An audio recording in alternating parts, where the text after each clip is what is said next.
se rehúsa. No es imposible que sea salva, por supuesto, pero así como Pablo quería ir a un lugar y Dios, ¿sí?, le dijo que no lo hiciera y lo mandó al otro lugar, ¿no? Y al pedir su guía lo llevó a otro lugar, ¿no?, donde había tierra más fértil, ¿sí?, y él lo bendijo y fue de bendición para otros. Debemos apuntar a esforzarnos a orar por otro tipo de personas, o en todo caso para que esa persona a Dios le ablande su corazón, ¿no? Por eso dice: un perro o un cerdo no reconocen las perlas, y si se las arrojamos es muy probable que nos ataquen. Esto quiere decir este versículo, ¿no? De la misma manera, ¿no?, a eso refiere este texto. Oremos por recibir discernimiento, ¿sí?, para saber a quiénes dedicar nuestras oraciones. ¿Está bien? ¿Qué cosas pedir en nuestra oración? Es un tema tan serio como la salvación.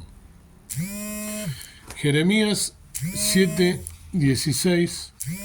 Jeremías 7:16 nos dice: tú pues no ores por este pueblo, ni levantes por ellos clamor ni oración, ni me ruegues, porque no te oiré.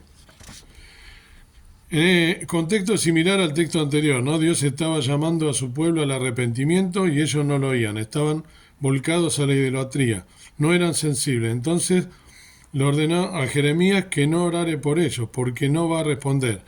Y no tiene sentido orar por este grupo, porque habrá juicio, por ese grupo, por el pueblo. Y lo bueno fue que, producto de ese juicio, hubo un remanente que despertó. ¿Está bien? Algunos necesitan ser zarandeados, castigados por Dios para que lo busquen. A veces es necesario que una persona sufra las consecuencias de su rebeldía para que pueda cambiar. El resumen, entonces, resumen y las recomendaciones finales. Siga las instrucciones de Jesús. Orar en el nombre de Jesús, confesar pecados y perdonar a otros. Enfoque la confianza, fe. Orar con fe, con perseverancia, con gratitud y orar siempre.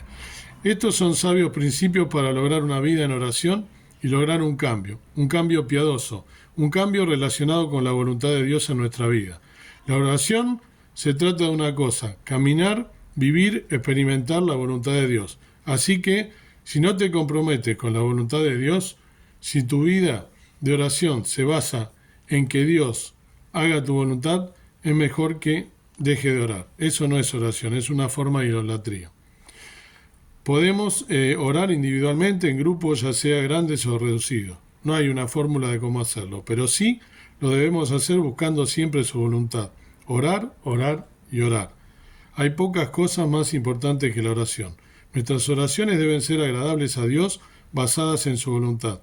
La palabra para orar en hebreo es lejil palel, y no solo habla de elevar nuestras súplicas, ¿sí?, y peticiones, sino también de esperar una respuesta. La forma verbal de orar nos instruye, ¿sí?, que habrá una respuesta de Dios. Dependemos mucho de escuchar su voz y aceptar su voluntad. Que Dios nos bendiga y que entonces busquemos su guía para orar correctamente y ser también escuchados y de bendición a otros. Padre nuestro que estás en el cielo, gracias por este día, gracias por poder estar meditando en este asunto tan importante de la oración, que tú nos puedas dar sabiduría para orar y saber cuál es tu voluntad y orar en base a tu voluntad y a tu sabiduría y no a nuestras peticiones y ruego y querer que tú cumplas nuestra voluntad, sino que se cumpla la tuya en cada una de nuestras vidas. Gracias por todo, gracias por este día, te pido perdón por mis faltas y dejo todas las cosas en tu mano. En nombre precioso de Cristo nuestro Salvador. Amén. Bendiciones.